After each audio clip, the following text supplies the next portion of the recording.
Ora viva, boa tarde novamente. Estamos aqui a tentar resolver os problemas técnicos. Olá a todos. Bem-vindos, muito boa tarde. Agora parece que sim, parece que estamos em direto. Estava-vos eu a dizer que há pouco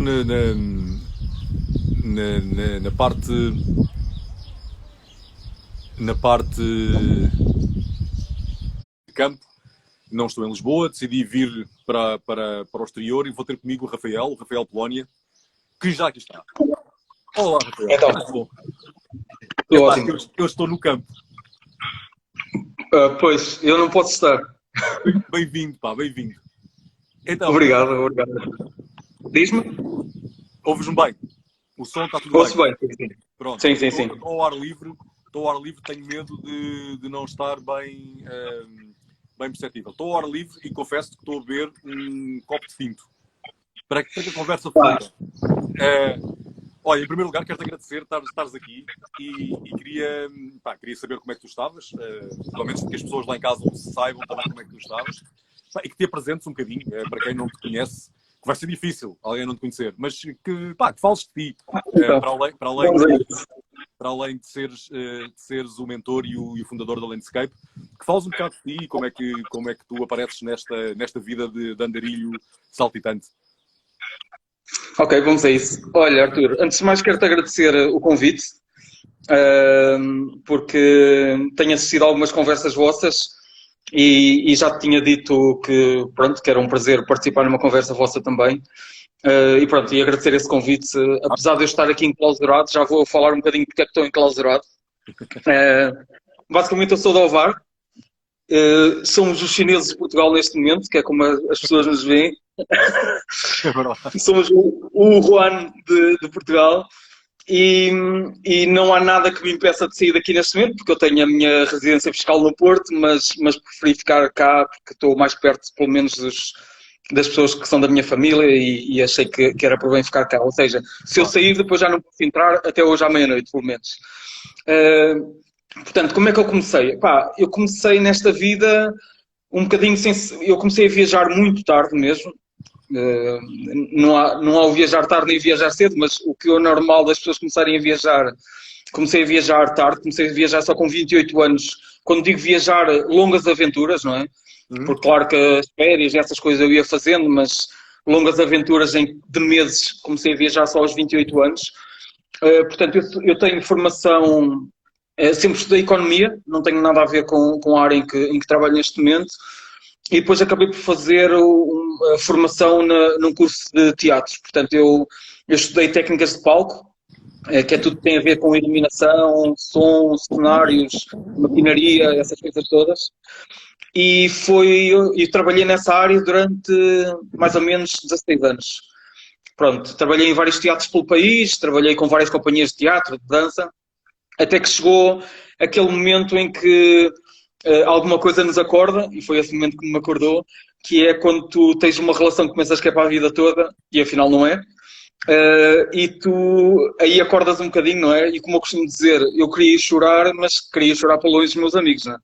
Não vale a pena chorar perto, senão ainda és gozado. Então peguei num amigo meu, que agora é nosso designer, e fomos até à Croácia de carro durante um mês. Portanto, fizemos uma road trip, e foi aí que me despertou um bocadinho aquela coisa de... Desculpa lá interromper. Diz-me. Dás-me licença que eu ponho os meus óculos, que o sol, entretanto, começou a... Claro que sim. Claro que sim. Ok.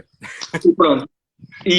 Fomos até à Croácia e foi nessa altura, eu estava a trabalhar no Teatro Aveirense, foi nessa altura que eu percebi que eu não queria ficar por um palco, não é? Porque o palco só tem luz quando a luz acende, porque não tem janelas, portanto é tudo escuro. E quando eu voltei da Croácia e quando entrei outra vez no teatro, despedi-me. Portanto, foi a primeira vez que eu me despedi para ter aquela coisa de eu vou viajar. Então, na altura, fui para a Noruega e para a Suécia, para um projeto de voluntariado, que era uma coisa que eu também queria fazer. Entretanto, aquilo não correu como eu estava à espera. E eu voltei a Portugal, mas voltei com um bilhete para ir para a Índia, para onde fui durante 6 meses. Portanto, e tive 3 meses a fazer voluntariado na Índia, em 2 escolas, e tive 3 meses a viajar. E foi a partir daí que eu percebi que essa coisa de viajar era mesmo fixe. É porreiro. E que... É porreiro. E então, na altura, entrei num teatro no Centro Cultural Vila Flor, em Guimarães. Mantive-me lá durante 4 anos. Depois despedi-me outra vez. Lá já estava, portanto, a minha companheira na altura era a Tânia. Uhum.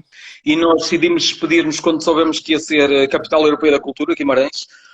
Porque era adiar o nosso sonho, não era? De ir viajar.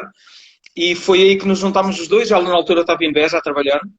Foi aí que nos juntámos os dois e pegámos na única coisa que ainda não tínhamos feito, que era andar de bicicleta em viagem, e fizemos 2 grandes viagens de bicicleta. Uma primeira até Istambul, ida e volta, a partir de Ovar, e a outra 8 meses depois de termos chegado até Macau, ida. E chega. Portanto, uma demorou... E é muito, é muito. Uma demorou 9 meses, a outra demorou 19 meses. E foi na altura que eu cheguei, estive na altura a fazer várias palestras que continuo a fazer por escolas, universidades, empresas, que decidi enviar a minha proposta para a Papaléguas. Portanto, eu lembro-me bem desse dia. Sim. Para a Papaléguas, que reuniu comigo, foste tu que reuniste comigo, e tivemos a falar um bocadinho sobre aquilo que eu queria. Eu era uma pessoa que viajava, mas não era um líder, não percebia bem de como planear uma viagem, porque a viagem de bicicleta é um bocadinho diferente das viagens que nós fazemos normalmente. E eu lembro-me que na altura nós fizemos várias apostas. Uma delas foi o Irão, foi a viagem que eu fiz com a Papaléguas. Foi aí que eu comecei, porque era o país realmente que me enchia. E nós chegámos a fazer uma proposta para o Camboja e o Laos. É verdade. De bicicleta, que andávamos no sul de bicicleta, porque eu vinha da lado da bicicleta, coisa que nós percebemos na altura, que as pessoas gostavam muito de bicicleta, mas férias de bicicleta está quieto. É só os domingos de manhã. Só os domingos de manhã é que fazem Exatamente. Pronto, e estive no ano 2013 com vocês, na Papaléguas. Ainda uso uma expressão hoje que tu usas, ou que tu usavas muito na altura, que é a margem de caganço, não vale a pena estar aqui a explicar o que é. Eu também continuo a usar essa frase, a margem de caganço. E entretanto, em 2013, como a Tânia não tinha trabalho, e as viagens, e nós todos sabemos que quando nós começamos, a coisa não começa logo num boom, não é? A coisa vai começando. Eu saí da Papaléguas, voltei outra vez ao teatro em Ovar, e passado 7 meses de estar a trabalhar, disse, pá, estou desesperado, não consigo trabalhar mais, tenho mesmo que me dedicar às viagens. E foi aí que me saiu da cabeça fundar uma agência. Na altura não tinha muito dinheiro, e então fundei a agência, entrava dentro de uma associação cultural, que era o único dinheiro que eu tinha. Okay.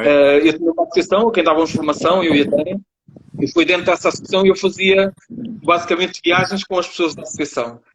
E depois, um ano depois, fundei a Landscape como empresa, pronto, que já tem 3 anos e meio agora, e é aqui que eu estou neste momento. Rafael, aqui estavas a falar de uma coisa, tu fizeste com a Tânia ainda 2 viagens de bicicleta longas. Exatamente. E uma coisa é quando nós viajamos sozinhos, ou com alguém, com um amigo, uma companheira, e outra coisa é quando viajamos ou quando organizamos uma viagem para clientes. Sim. O que é que difere? Quais são as coisas que diferem? Opa, eu acho que difere, acima de tudo, há uma coisa que tem que diferir, que é o teu profissionalismo, não é? Enquanto ser ético e ser correto, isso tem que diferir. Tu não podes ir fazer uma viagem com a tua namorada sozinho ou com amigos, com o mesmo mindset que vais fazer uma viagem com pessoas que podem ser tuas amigas, mas que no fundo são clientes, não é?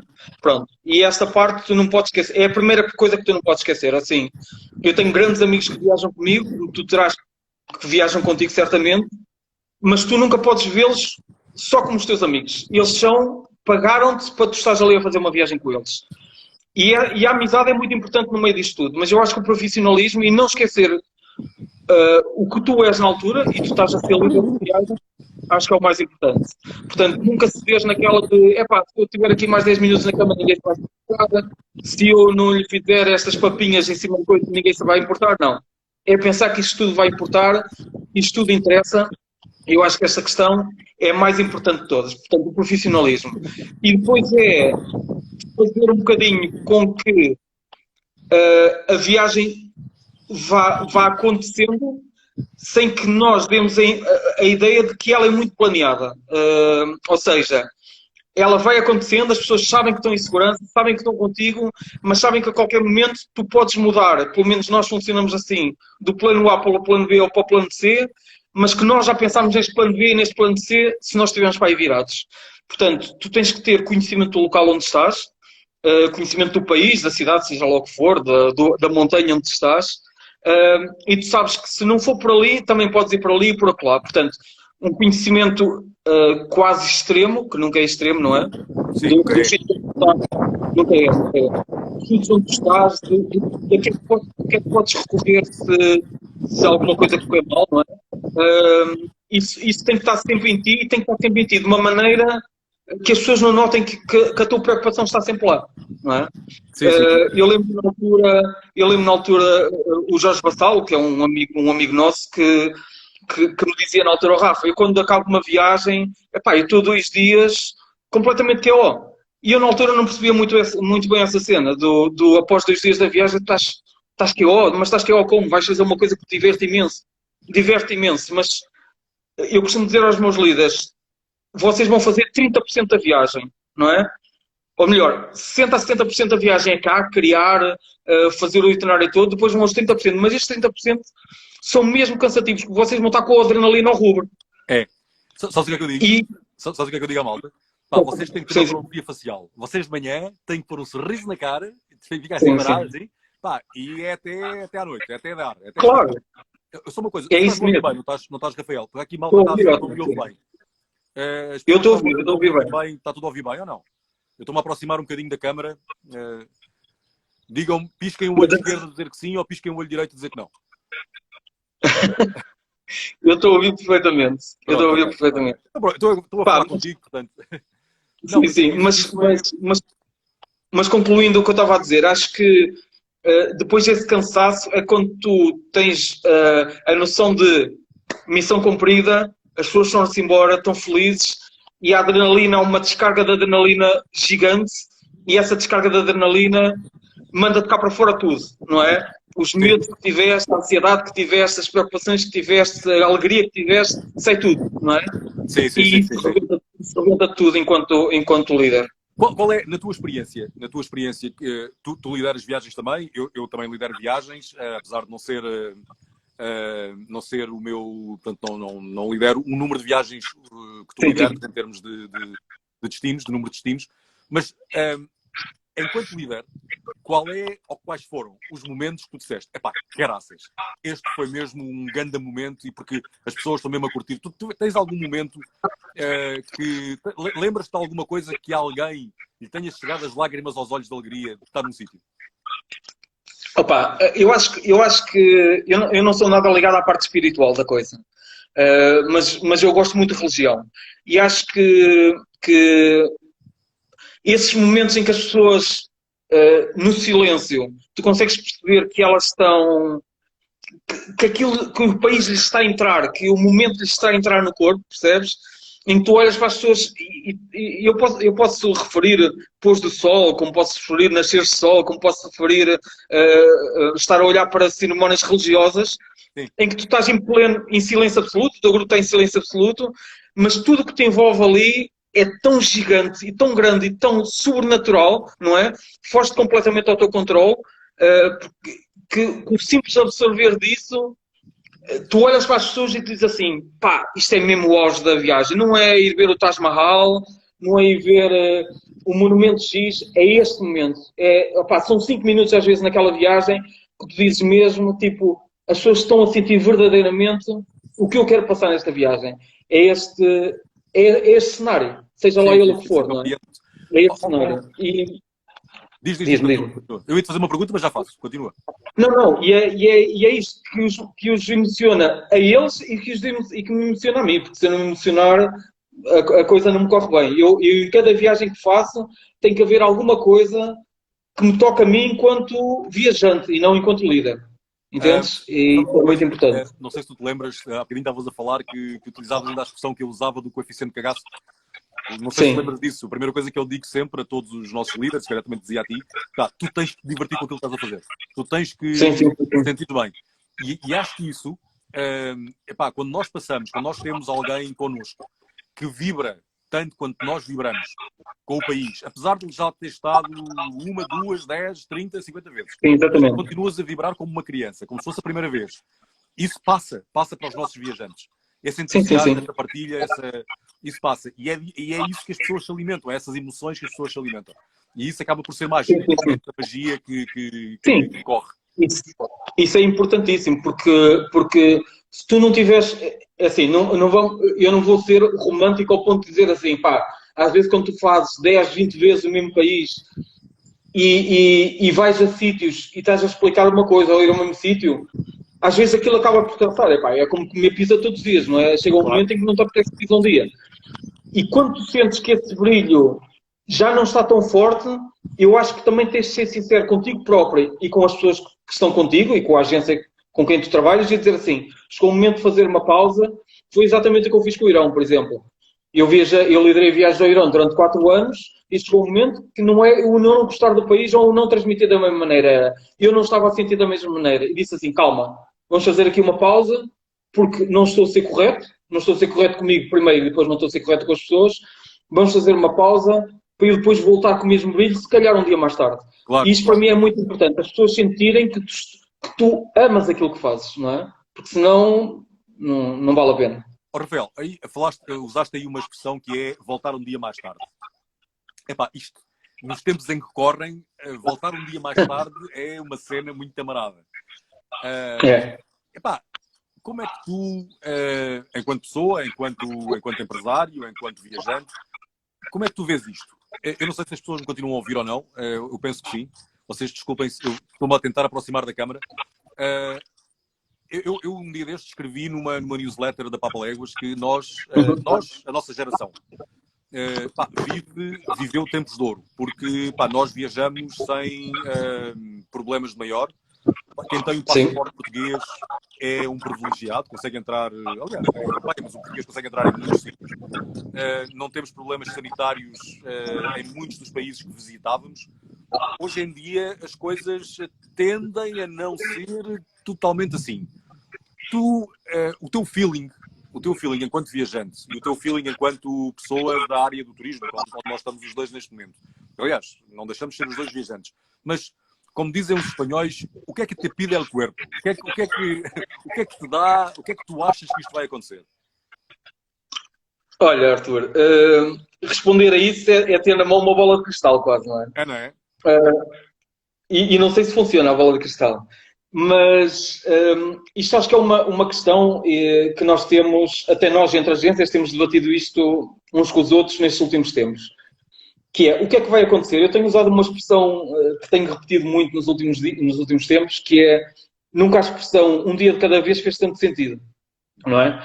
Ou seja, eu posso estar a programar, fazer 1001 coisas e amanhã eu saber que essas 1001 coisas que eu programei e que planeei e que tive trabalho a fazê-las, vai tudo ao ar. Mas eu não posso deixar de as fazer. Não posso deixar de sonhar com isso que eu vou fazer. E eu acho que isto é o mais importante. Depois, se as coisas acontecem ou não acontecem, elas vão chegar, como chegou este, que nós não estávamos à espera, isto chegou. Não é? E eu acho que só temos de ser positivos neste momento, seja lá o que isso for, e que pensar assim, eu não gosto de usar a expressão vai tudo correr bem, porque eu acho que nem tudo vai correr bem. Ou não está tudo a correr bem, não é? Mas eu acho que mais limitações do que nós, enquanto portugueses, vão ser os outros. Nós vamos estar dependentes dos outros. Ou seja, não é o sair de Portugal, ou sair de Espanha, ou ir aos Açores. Não é isso. É o sair para a Tanzânia, ou ir para o Camboja, Como é que as fronteiras se vão portar? Como é que as pessoas nos vão receber? O que é que vão exigir, não é? Até podem vir a exigir o teste sorológico, em que nós já estamos imunes e que não vamos contagiar ninguém, nem vamos ser contagiados. Portanto, eu acho que a União Europeia, e eu falo onde estamos inseridos, está em constante mudança neste momento, não é? Por exemplo, eu já ouvi ontem que a Suíça e a França não iam abrir fronteiras até final de julho. Portanto, quando há um mês atrás eu pensava que não ia haver problemas de entrar nesses países. Claro. Portanto, sim. agora, se calhar, há mais problemas de entrar nesses países do que se calhar em Marrocos. Não faço a mínima ideia. Porque eu acho e eu não queria estar no papel de quem lida com isso neste momento, que são os políticos e todas estas organizações, que têm que dar respostas às pessoas e que não têm respostas para dar, não é? Eles podem prever muita coisa, mas a resposta não é certa. Mas E tu nós achas, acho que... Diz-me. tu achas que na vontade intrínseca que cada viajante tem, que cada um dos Sim. nossos clientes tem, que essa vontade intrínseca pode de alguma forma ser abalada, independentemente de eles poderem ou não poderem ir aos sítios, mas ser abalada ao ponto de os fazer desistir de viajar?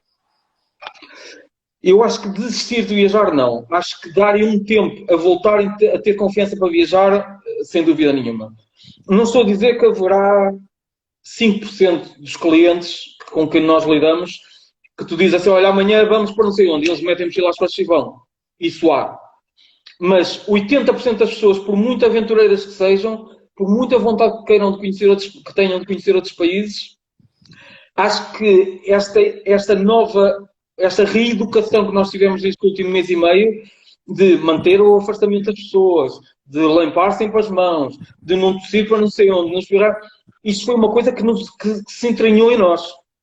E eu, sinceramente, enquanto ser, Rafael, pá, lavo as mãos, mas não tenho cuidado com mais nada. Sento-me no chão, pá, faço exatamente como antes. Eu já tive pessoas a dizer assim, rapaz, não te sentes aí nesse banco porque pode ter vírus. Eu digo sempre assim, está bem, mas pode não ter, não é? Pronto, isto é sempre o meu pensamento. Agora, as pessoas vão estar sempre a pensar nisso. Eu acho que o turismo vai estar muito limitado, se calhar primeiro em Portugal, depois vai estar muito limitado se calhar, à Europa, e depois vamos ver como é que as coisas vão correr. E os viajantes vão exatamente nesse sentido. Eu acho que neste momento deseja uma pessoa de Ovar para ir ao Algarve ou ao Alentejo passar férias, e eles estão cheios de vontade. Mas se vão, já não sei se vão. Certo. Ou seja, eu não sei se eles vão preferir explorar a zona aqui à volta do que ir primeiro lá abaixo.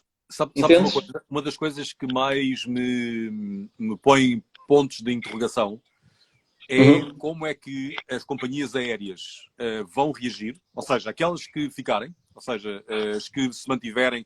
Eu suponho que vai haver junções de companhias aéreas, não sei como é que como é que o conceito low cost nestes primeiros anos vai evoluir, não sei como é que a lotação de um avião, independentemente das fronteiras estarem abertas ou não, a lotação de um avião vai ser preenchida. Não tenho dúvidas, as coisas vão continuar a existir, vai continuar a... Mas é neste grande dilema que eu acho que nós temos que abrir, de certa forma, o nosso mindset na elaboração de viagens de forma a prever estes condicionalismos. Eu tenho para comigo que vai haver... aquilo que eu queria contar era o seguinte, eu tenho um amigo turco, do que eu falo algumas vezes, e que, não sei se tu recordas, eu sei que tu és um apaixonado pela Turquia também, há cerca de 2 anos, aquele atentado que houve na discoteca e que matou, aquela bomba, matou, não sei, Sim. E um dia destes, à conversa, estávamos a dizer, olha, isto eu prevejo que isto vai ter a mesma duração do efeito portanto, das ondas de choque de um atentado. E também aconteceu no Egito, a mesma situação. Claro. Que é o tempo natural que provavelmente um ser humano tem para se adaptar a uma nova realidade. É aquele tempo em que, ok, isto aconteceu, ok, pode-me acontecer a mim, tal como um atentado, tal como mas, como somos positivos de forma genérica, achamos sempre que não nos toca a nós. E neste meio tempo é o tempo de descolar o turismo. Eu não sei se a nossa área de viagens, porque quer queiramos, quer não, é diferente daquilo que se chama mainstream. Portanto, nós operamos de uma forma que não é, os nossos grupos são pequenos, vamos para destinos que não são óbvios muitas vezes, ou se são óbvios, fazemos-lo de uma maneira ou tentamos fazê-lo de uma maneira diferente. E isso, eu não sei o que é que tu achas, mas viajando nós com pequenos grupos, numa primeira fase, pode ser uma mais-valia que este tipo de agências, que era aquela que tu lideras, ou Papaléguas, podem ter alguma vantagem face, digamos, ao turismo de massas. Eu não sei se tu concordas com esta ideia, se o turismo pode vir por aqui. E a segunda parte que eu queria pôr era... eu tenho sérias dúvidas que num período de médio prazo, ou seja, de 1 ano e meio a 2 anos, que as pessoas queiram ir fazer férias onde há grandes aglomerados de gente, para ir para grandes ilhas. Isto pode nos tocar a nós. Se tu, quando lideras um grupo na Índia, se a tua viagem começa em Delhi, e se estás em Delhi 3, 4 dias, isso pode ser um problema. Ou se estás em Teherão, ou se estás numa outra grande urbe, ou mesmo numa Nova Iorque, que é talvez o mais comum a todo o tempo. Eu penso que isto pode, no início de recuperação, ou seja, num período de 6 a 12 meses, ser algo que pode estar a nosso favor, no sentido em que nós operamos com grupos mais pequenos. Não sei o que é que tu achas sobre isto. Pois, eu por acaso estava aqui a ver uma mensagem do Agostinho Mendes, que trabalha com vocês, sobre isso das empresas falirem, e ontem estava a ter essa conversa com um conhecido meu, de eu dizer que se calhar há muitas empresas que vão falir, isso não há hipótese, ok? Mas eu acho que as pequenas e microempresas, como é o nosso género, acho que são aquelas que se vão conseguir reinventar melhor. Sim. Isto não é querer ser positivo e dizer, eu é que... Não é isso. Eu acho que se vão reinventar melhor. Primeiro porque vocês têm, mas por exemplo, a maior parte das agências não tem uma loja física, não é? Vocês têm um escritório físico, mas não tem, nós também temos. Mas vocês têm um escritório de porta aberta, nós não temos. Só isso aí, só esse custo, reduz drasticamente quando é uma empresa como a nossa.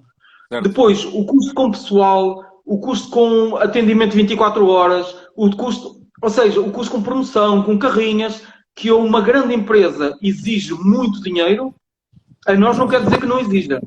Mas é mais controlado, é muito mais controlado. Quando a empresa é muito mais pequena, é muito mais controlada. E eu acho que há muitas microempresas e pequenas empresas que vão fechar, mas acho que vão passar muito mais dificuldades as grandes. Como já estão a passar, não é? Sim, como já estão a passar. Eu concordo. Como já estão a passar. E o facto das pessoas poderem nos escolher, a nós, agências de aventura, seja lá o que isto for, como escolha primeira, acho que nós vamos vingar mais neste aspecto. Até para pessoas que nunca foram para este tipo de agência e agora dizem assim, mas eu não quero ir com 40, só quero ir com 6 ou 7 ou 8 ou 9, não é? E acho que essa proximidade, porque as pessoas estão com vontade de estar próximas. É uma coisa que nós temos discutido, a vocês acontece certamente. Nós temos a Tamara, que é a pessoa que está mais a fazer a gestão dos nossos clientes, recebe chamadas diárias a perguntar, como é que vocês estão a reagir? Pessoas que não são que são nossos viajantes, preocupados com a nossa situação. E isto não acontece com uma agência clássica, não é? Claro, portanto, é esse grau de proximidade que tu conseguiste construir ao longo do tempo e que faz de nós uma agência diferente, que vai também fazer-nos vingar neste momento. E com isto não estou a dizer que não vamos passar dificuldades, não é isso que eu estou a dizer. Eu estou a dizer que as pessoas confiam tanto e têm um grau de proximidade tão próximo de nós e a forma de viajar é tão diferente que quando eles tiverem que escolher, é nós que vamos escolher. Rafael, é que nós, não sei se partilhas esta ideia, nós somos uma espécie de artesãos. Exatamente. O contacto que nós temos com os nossos viajantes, quer como líderes de viagens, quer como no escritório, acabamos por os conhecer pelo nome, acabamos por saber quem são as pessoas, quais são os gostos, e isso é uma relação que no mainstream, digamos assim, ou que nas agências totalmente online, se perde. Porque os negócios, eu queria imenso que o sol parasse para eu poder tirar os óculos e poder tu me visses os meus olhos, eu já conheço os teus lindos olhos, Arthur. Obrigado. Fiquei muito tocado. Mas essa relação é importante. Essa relação acaba por ser... Porque se nós começarmos a olhar para as agências ditas tradicionais, e atenção, eu aqui não quero passar de maneira nenhuma nada que seja entendido como... Não, é válido. Não é isso que eu estou a dizer. Nós estamos a falar daquelas agências que têm grupos de 40, 50 pessoas. O turismo de cruzeiros, por exemplo. O turismo de toda essa massa grande acaba por ser, neste momento, para essas empresas, por ser um problema face a nós. Apesar de nós sermos empresas mais pequenas quando comparadas com eles, dá-nos uma certa uma certa manobra de drible. Não sei se me entende. De poder passar entre os pingos de chuva. E isso faz com que sejamos, talvez, quando passar a chuva, quando vier o bom tempo, estejamos mais aptos para reiniciar o processo com maior facilidade.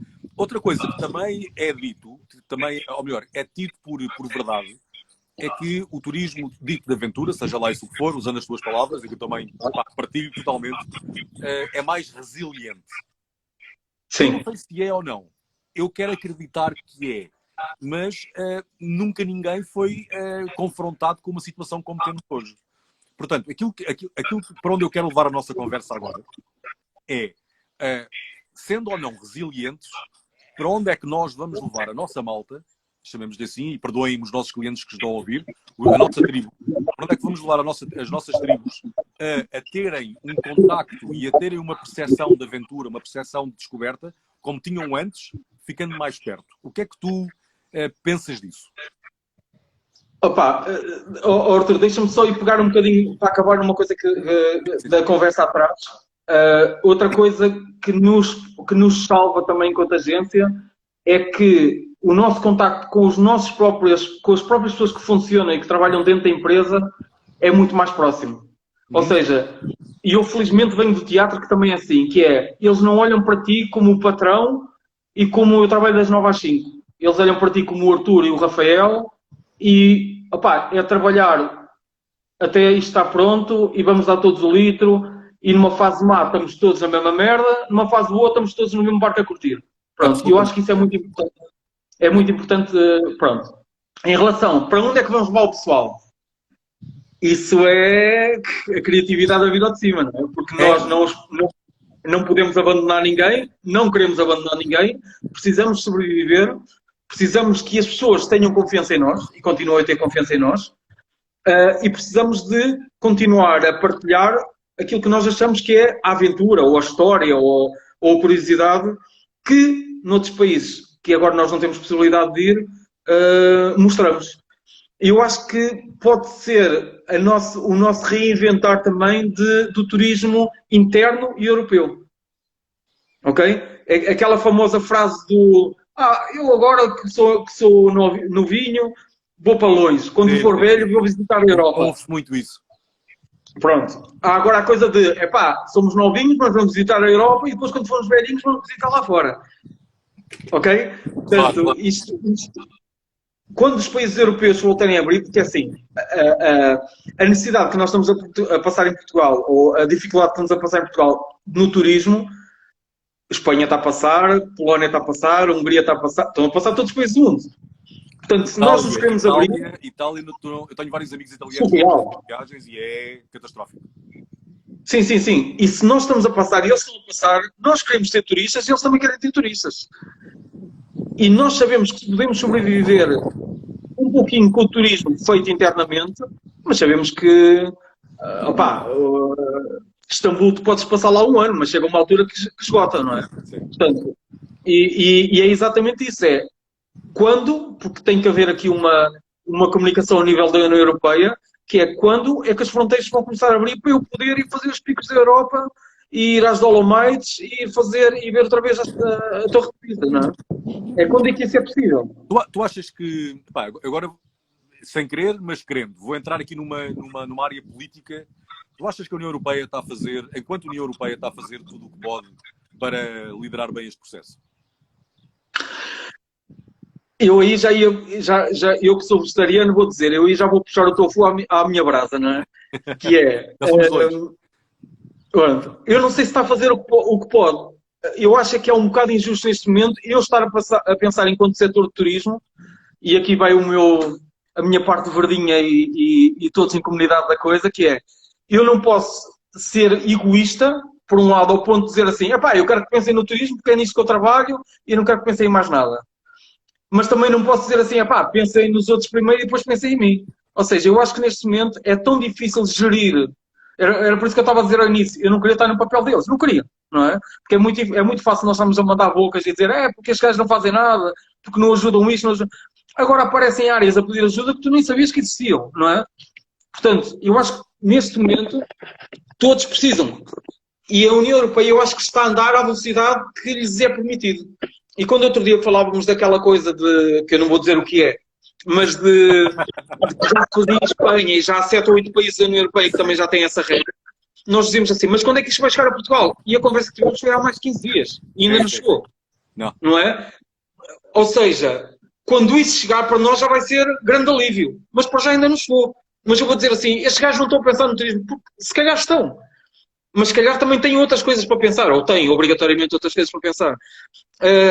Portanto, neste momento, eu dizer que eles não estão a ser justos ou que estão a ser justos, é a minha visão de ver a justiça e a puxar mais uma vez o doutor à minha brasa, não é? Claro, Que é, claro. eu, enquanto agente de turismo, eles não estão a andar a velocidade que eu quero. Mas será esta a velocidade que eles podem neste momento? O que é que tu achas? Epá, eu, muito honestamente, eu tenho uma opinião um bocado mais... eu gosto de ser otimista, gosto de acreditar que sou otimista e faço tudo para ser otimista. Pá, eu acho que a União Europeia, independentemente daquilo que tem que fazer setorialmente, como tu dizes, é verdade. Há imensos fogos. A Europa está a arder e os bombeiros não chegam para tudo. Eu acho é que eles podiam ter uma corporação de bombeiros voluntários única. Não sei se me faço entender. Eu acho que está a haver muita gente a olhar para o seu quintal antes de olhar para o bem comum. Sim. E nessa perspectiva, tenho pena, lamento. Lamento porque, e lamento não só politicamente, mas porque olhando um bocadinho mais à frente, eu tenho muito medo, pá, que as minhas filhas, que os teus, não tens filhos, mas que os teus sobrinhos, eventualmente, os teus amigos, não tenham a possibilidade de viajar, nem que seja pela Europa, como nós tivemos. Tu hoje vais daqui à Ucrânia, quase até à fronteira com a Ucrânia, e não tens que mostrar o passaporte. Exatamente. Eu tenho muito medo que isso desapareça, porque isso foi uma conquista. Isso foi uma conquista que demorou anos. E tenho muito medo que quem nos governa neste momento seja de tal maneira arraçado de avestruz que não consiga levantar o pescoço, porque os avestruzes têm um pescoço grande, não é? Para ver um bocadinho mais alto que os outros lados, apesar de não voarem. Mas que enfie a cabeça na areia e não consiga ver o bem comum. E que não consiga perceber que, se individualmente cada um dos países não sobreviver, claro que em função do número de pessoas, em função... Há várias áreas de análise, mas eu tenho medo que haja uma desfragmentação. E isso vai afetar a nossa área enquanto viajantes. E agora estou a falar tu, Rafael, eu, Arthur, enquanto apaixonados de viagens. Vai afetar as nossas áreas enquanto empresários e vai afetar a maneira de se viver na Europa. Vai afetar a maneira de se viver no mundo. E isso é o meu medo. Sim, concordo plenamente com isso. Mas e lá está a minha parte positiva da coisa, eu acho que já passámos nesta situação outras pandemias, já não tivemos também acesso a outros países que agora temos, portanto é uma liberdade que conquistamos, mas também já tivemos uma fase em que não tivemos isso. Sim. Ou seja, eu acho que neste momento há muitos trampos espalhados pela Europa e muitos trampos espalhados pelo mundo, em que só olham para o seu próprio umbigo e não estão a ver o outro, e isso entristece-me de alguma maneira, mas essas pessoas sempre existiram também. Portanto, e eu acho que tudo tem que ser reinventado neste momento. E não pode ser, eu prefiro não pensar num aspecto de eu perdi isto, mas pensar é um tempo em que eu vou estar sem isto. Pronto, é por aí que eu prefiro ir. Certo. É por aí que eu prefiro ir. Eu penso, há bocadinho, desculpa lá interromper-te, agora aqui cortar-te o detalhe que foi-se. Eu, como te disse, eu sou, pá, em teoria, um tipo otimista. Em teoria, gosto de acreditar que sou otimista e tendo a ser otimista. E quando estou com algumas pessoas que estão mais em baixo, aquilo que eu lhes digo foi, ou que lhe tento dizer é, pá, nós pertencemos a um grupo de malta que viveu há 500 anos atrás, pá, que foram para mares que nunca ninguém conhecia, que passaram um monte de coisas adversas. E pior, quando o vento estava contra, pá, a malta aprendeu a navegar à bolina. Claro.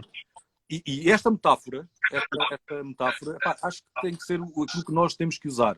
No entanto, eu tenho muito medo que o clima político no mundo nos afete as nossas liberdades enquanto viajantes, enquanto saltimbancos emocionais. E isso é uma coisa que me preocupa, confesso. Não me tira o sono, mas preocupa mais enquanto pessoa, enquanto pai, do que enquanto empresário desta área do turismo. Mas, sim. Sim, mas eu nisso prefiro não sofrer por antecipação. Certo, certo.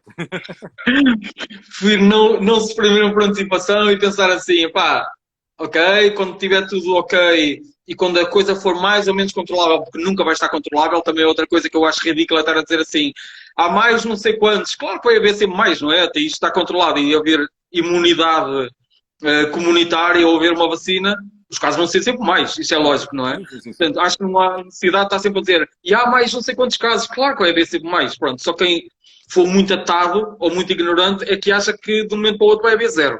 Claro. Portanto, isso só acontece na Coreia do Norte, não é? Sabe-se lá porquê. Mas eu prefiro não pensar num aspecto em que como é que nós vamos fazer se isto acontecer. Epá, calma. Eu prefiro não estar a sofrer por antecipação do que estar neste momento, e concordo em tudo aquilo que disseste, mas deste lado eu não gosto de estar a pensar sempre nisso neste momento, porque senão também teria que pensar, e se eu não vender nenhuma viagem até ao final do ano? E se em 2021 eu não puder viajar? Isso, não é? E se for a pensar nesse aspecto, a landscape, a Papaléguas, acaba. Todos, Não é? todos. Sim, sim, sim, sim. Mas Claro. isso parece-me óbvio. Não, eu agora estava a tentar puxar mais. Agora vamos esquecer que o Rafael e o Arthur têm a seu cargo duas empresas. Estava a falar enquanto Ok. viajantes. Epá, Sim. é o Rafael agarrar na bicicleta e poder ir até atravessar a Europa e passar para a Ásia sem problemas, até chegar à Ásia não ter que buscar passaportes. Ou, pá, eu é engraçado, por falar na tua viagem de bicicleta, eu há uns anos também decidi atravessar o Tibete em bicicleta. E tinha, não sei, já estiveste no Tibete, não sei. Já estiveste no Tibete. Nunca tive. Não. Pronto, mas tiveste noutros sítios, de certeza que tinham vários controles policiais e tudo 30 Sim, km. checkpoint. Sim. Os checkpoints. E eu na altura, não estava nem para aí virado, Casa de Ferreiros, Espeto de Pau, não obtive o visto para entrada no Tibete, nem o visto da China aqui em Lisboa. Portanto, cheguei a cá e tratei das coisas e depois tive foi um filme do caraças e tive que pagar um oficial de ligação. Para que estava, era o gajo que estava nos checkpoints a dizer, aquele gajo que vai ali carregar de bicicleta só de passar. Pronto, basicamente era isso que o homem fazia. E fazendo o paralelismo, imagina o que era nós agora termos que viajar numa situação dessas, como é que nós nos tínhamos que reinventar? Como é que nós nos tínhamos que readaptar, sobretudo para mentes de espírito inquieto e livre como tu és, que eu conheço, e como eu sei que sou. Eu digo isso muitas vezes, aliás, eu digo isso às minhas filhas, nós temos que saber todas as regras para as poder quebrar. Esse o princípio. E como é que isso se faz, percebes? É esse... O ato de viajar em si, neste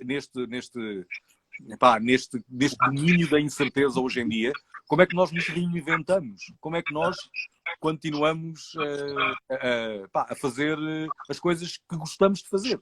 Certo?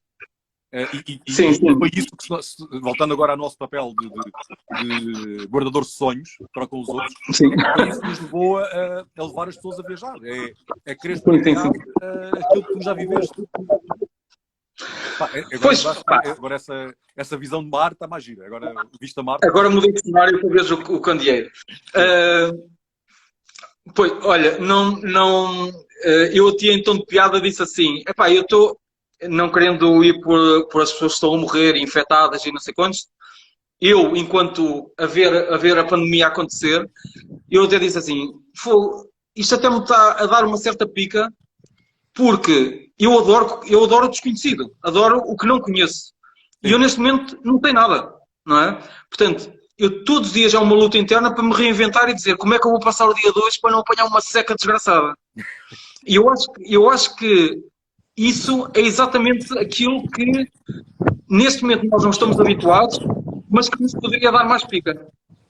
No sentido de viajantes individuais, que é, nós sabíamos que podíamos ir por África, mas não sabíamos até onde é que podíamos ir por África. O que é que precisaríamos para entrar em África?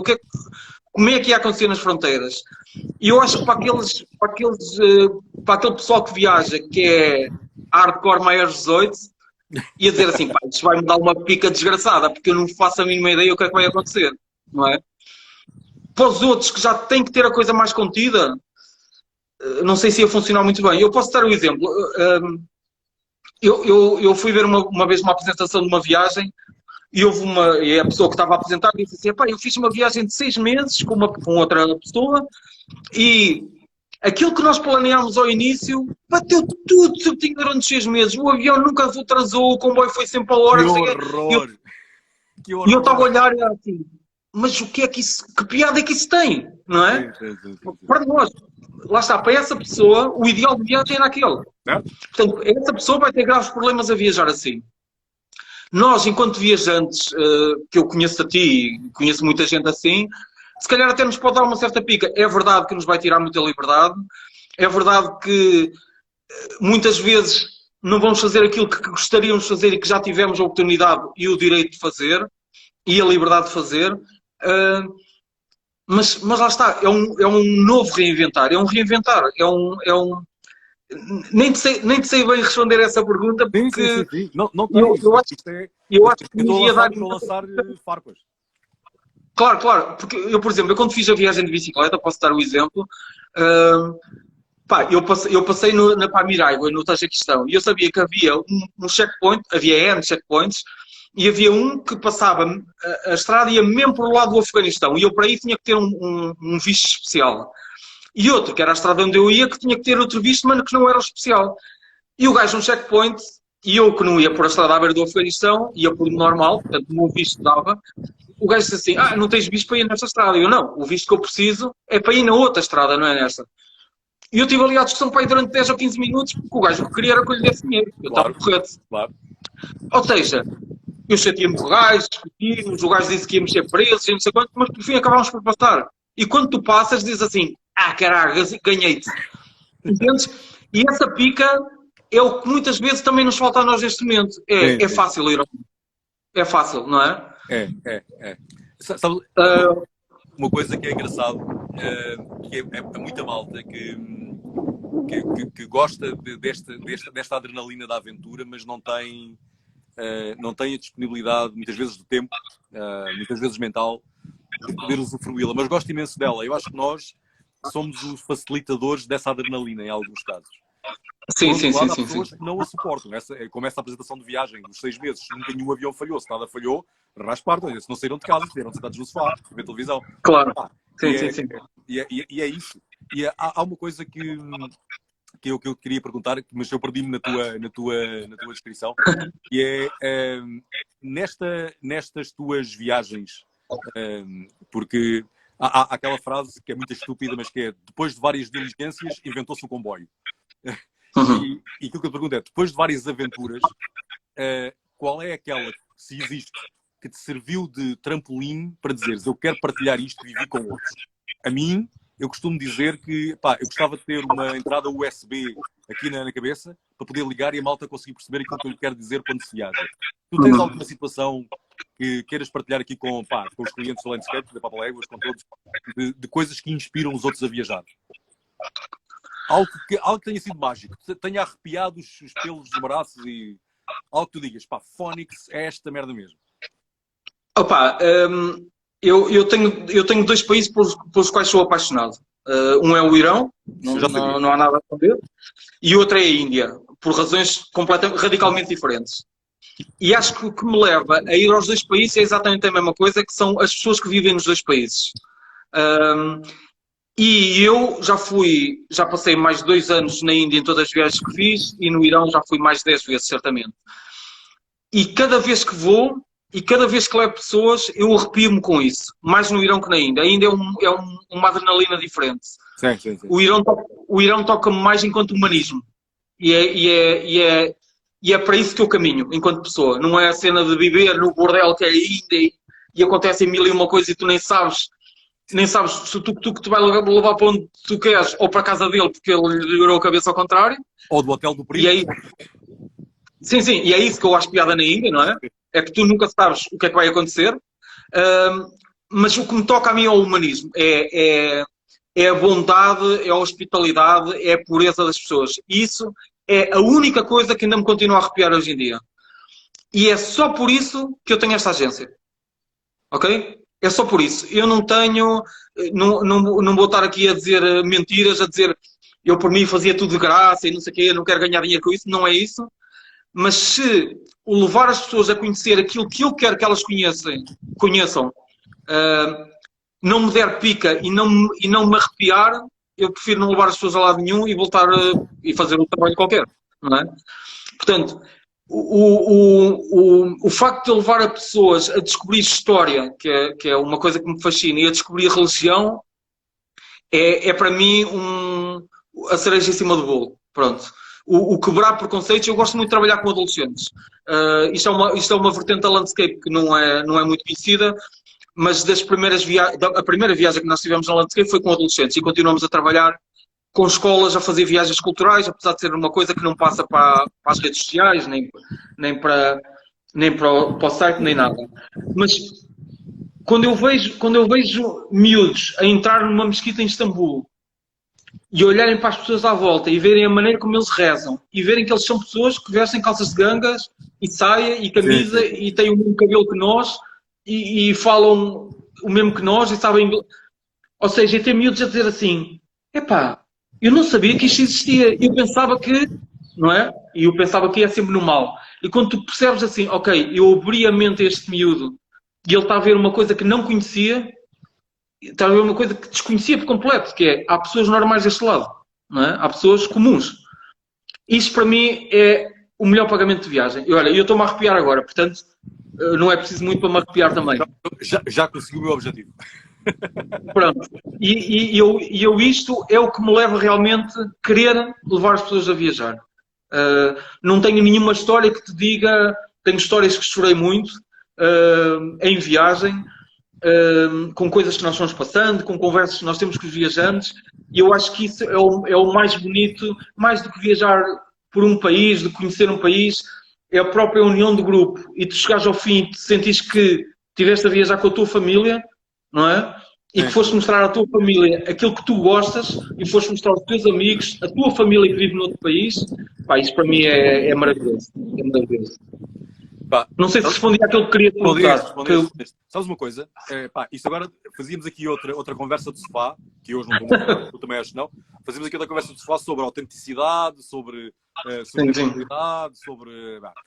Bem, tu tens ideia que nós estamos a conversar há 55 minutos? Pois. Isto é como as cerejas, isto é como as cerejas. Claro.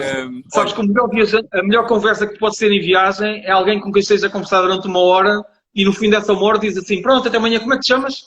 Não é? Completamente. É absolutamente. Por acaso, ó Alberto, eu por acaso, já sei o teu nome. Não, estou a brincar. Olha, vamos ter que desligar daqui a bocadinho. Quero-te agradecer o facto de estares aí, o facto de podermos estar aqui juntamente com as pessoas da Landscape, ou dos clientes da Landscape, que acabam por ser clientes de ambos. Sim, exatamente. Que nos estão a ver, penso que demos um contributo importante para a visão de como é que as coisas vão evoluir, em alguns casos, alguns testemunhos pessoais do que é que nos motiva, o que é que nos faz levantar de manhã da cama e continuar a trabalhar para que a malta também se arrepie, como tu te arrepiaste, como eu me arrepio em muitos casos. E quero agradecer-te a ti em especial, porque sei que estás numa localidade que dentro de todo o país é aquela que eventualmente mais a sofrer as consequências disto está a ter. Eu tentei transformar isto num ovaristão, mas não consegui. No ovaristão, não, exatamente. Não, é difícil. Até porque tinhas de ter passaporte para sair, pai, não tens? Tinha. Olha, muito obrigado. Muito obrigado. Obrigado, Arthur. Um abraço também para toda a equipa da Landscape, para que fiquem bem, saudáveis e a viajar. E eu vou continuar por aqui. Vai haver as próximas conversas de sofá na próxima semana. Fiquem atentos à newsletter da Papaléguas também. Sei que vai haver conversas entre os líderes da Landscape e da Papaléguas. Exatamente. Vai ser anunciado. Há pelo menos 3. É isso, não é, Rafael? Sim, exatamente. Sim. É isso que está previsto. E obrigado uma vez mais. Obrigadíssimo. O patrocínio dos vinhos alentejanos me acompanharam neste dia, que eu agora vou tentar tirar os óculos e não ter os olhos muito fechados, mas queria só que ficassem com um abraço grande a todos. Rafael. Obrigadíssimo, Arthur. Um abraço para toda a gente aí, está bem? Um abraço também. Tchau, obrigado. Até logo. E foi assim. Espero que tenham gostado desta conversa de sofá, que hoje foi mais uma conversa de cadeira. Peço-vos uma vez mais desculpa por estar de óculos o tempo todo, mas preferi estar na rua porque acaba por inspirar também, mas com o sol a dar-me de lado, mal consigo ter os olhos abertos. Tenham um ótimo fim de semana, protejam-se, protejam sobretudo os vossos familiares mais séniores, protejam todos aqueles que vos são queridos, continuem a viajar, continuem desse lado, porque nós, as nossas empresas, vão continuar aqui a trabalhar para vós, vão continuar aqui a tentar inspirar-vos e a levar-vos a conhecer o mundo que for possível conhecer dentro das restrições que todos nós vivemos. Mas, como eu costumo dizer muitas vezes, isto daqui por um ano vai estar muito, muito, muito melhor. Um abraço a todos, bom fim de semana.